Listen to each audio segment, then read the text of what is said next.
बिस्मिल्लाहिर्रहमानिर्रहीम। मैं शाहिद महमूद एडवोकेट हाज़िर खिदमत है। आज हम डिस्कशन में रखने वाले हैं जो प्रेसिडेंट ने reference to the supreme court send किया था for interpretation of 63A of the constitution. इस पे ऑलरेडी हमने एक बड़ी डिटेल्ड अपनी वीडियो अपलोड की है, उसका नीचे लिंक आपको दे देंगे, वो भी विज़िट कर लीजिएगा।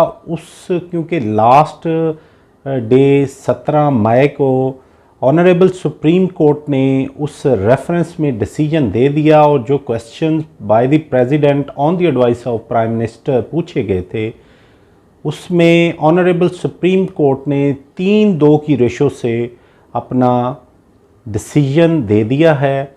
उसमें जो बेसिक जो डिसीजन है, बाकी डिस्कशन फाइनल ऑर्डर अभी आना बाकी है। शॉर्ट ऑर्डर के मुताबिक जो 3 मेंबर्स हैं उन्होंने डिसीजन में एक जो बेसिक पॉइंट है वो ये कि क्या जो पर्सन्स इनहराफ कर जाएं to the instruction of party, उनका vote for the purposes of elections of prime minister, chief minister वो कंसीडर होगा या नहीं होगा।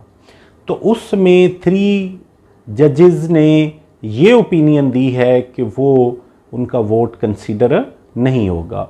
शॉर्टली थोड़ी सी डेमोक्रेसी को डिस्कस किया गया है कि अगर इस तरह की हम अलाउ करेंगे तो ये नारकी फैलेगी, ये एक रीज़नेबल ट्रेडिशन नहीं है, ये किसी भी सोसाइटी की डेवलपमेंट के लिए ऐसी प्रैक्टिस रीज़नेबल नहीं है। लेकिन जहाँ तक उसको कि उसकी लाइफ टाइम डिस्क्वालिफिकेशन है उसकी बाबत ऑनरेबल सुप्रीम कोर्ट ने अपना कोई वर्डिक्ट नहीं दिया। ये कहा गया है कि उसकी बाबत जो लेजिस्लेचर है या कौमी असम्बली में आप बिल मूव करें, जो कानून इसमें पास होगा उसकी ही वैल्यू होगी। बेसिकली 63A जो है जब ये अमेंडमेंट आई तो उसमें सिर्फ ये इख्तियार दिया गया कि अगर कोई मेंबर इनहराफ करता है पार्टी इंस्ट्रक्शन से और उसकी अगेंस्ट वो कोई भी अपनी वोट देता है या नहीं देता, तो फिर जो पार्टी हेड है वो रेफरेंस भेजेगा to the election commission after serving a notice to the that very member, और फिर इलेक्शन कमीशन उसको डिफेक्टिव डिक्लेयर कर देगा। अब जो 63A है उसमें स्पेसिफिकली ये नहीं मेंशन कि उसकी वोट की वैल्यू क्या होगी और उसकी जो लाइफ टाइम डिस्क्वालिफिकेशन है उसकी बाबत 63A इज़ द साइलेंट। उसमें फिर ऑनरेबल सुप्रीम कोर्ट ने यह कहा कि 63A को सोलली नहीं पढ़ा जाएगा, इसको पूरे कॉन्स्टिट्यूशन से मिला के पढ़ा जाएगा।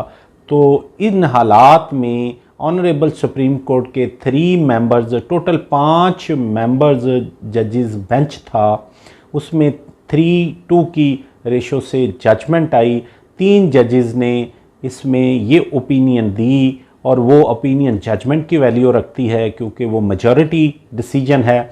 मेजॉरिटी डिसीजन ही डिसीजन कंसिडर होता है। और 2 जजेस ने डिसेंटिंग नोट दिया, उन्होंने इसमें जो उनकी वोट है उसकी बाबत अपना कुछ नहीं कहा कि उनकी वोट काउंट होगी। उन्होंने कहा क्योंकि 63A इस बाबत साइलेंट है, लिहाजा अगर कोई लेजिस्लेचर की इंटेंशन है तो उसमें फिर वो कानून साजी करें।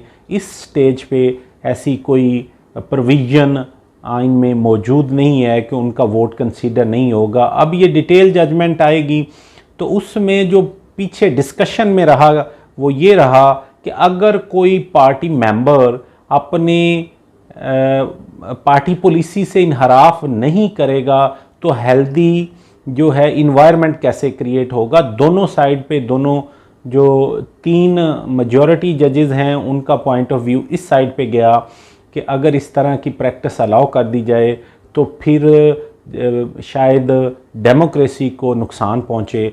और दूसरे जज साहबान जिन्होंने इसमें डिसेंटिंग नोट दिया उनकी ओपिनियन जो अभी डिटेल जजमेंट में आनी बाकी है वो कुछ इस बेसिस पे नज़र आती है कि अगर इस तरह की अगर आप वोट अलाउ नहीं करेंगे तो किसी भी पार्टी की अगर कोई पॉलिसीज़ जो इंगेस्ट दी इंटरेस्ट ऑफ पब्लिक हो तो उससे आप इनहराफ नहीं कर सकते। इससे फिर जो है एक हेल्दी डिफरेंस ऑफ ओपिनियन नहीं क्रिएट होगा। Let's see the judgment, till then यही डिसीजन आया और उस डिसीजन की बेस पे जो इलेक्शन है चीफ मिनिस्टर ऑफ पंजाब का, मे बी वो अब डिस्प्यूट हो गया हो, लेकिन जो प्राइम मिनिस्टर ऑफ पाकिस्तान का है उसमें तो जो इनहराफ किया गया, जिनको सो कॉल्ड कहा गया कि इन्होंने पार्टी पॉलिसी से वायलेट किया है, उनका वोट कास्ट ही नहीं हुआ था। उनके वोट की कास्टिंग के बगैर ही प्राइम मिनिस्टर की इलेक्शन हो गई। और इस तरह फिर ये है जो चीफ मिनिस्टर ऑफ पंजाब है उनका इलेक्शन उन इनहराफ मेंबर्स के वोट पे ही वो खड़ा है। तो उसकी आईनी हैसियत आने वाले दिनों में subject to the further interpretation of the courts सामने आ जाएगी। टिल देन मैं Shahid Mahmood advocate high court को इजाज़त दीजिए। अपना ख्याल रखिए।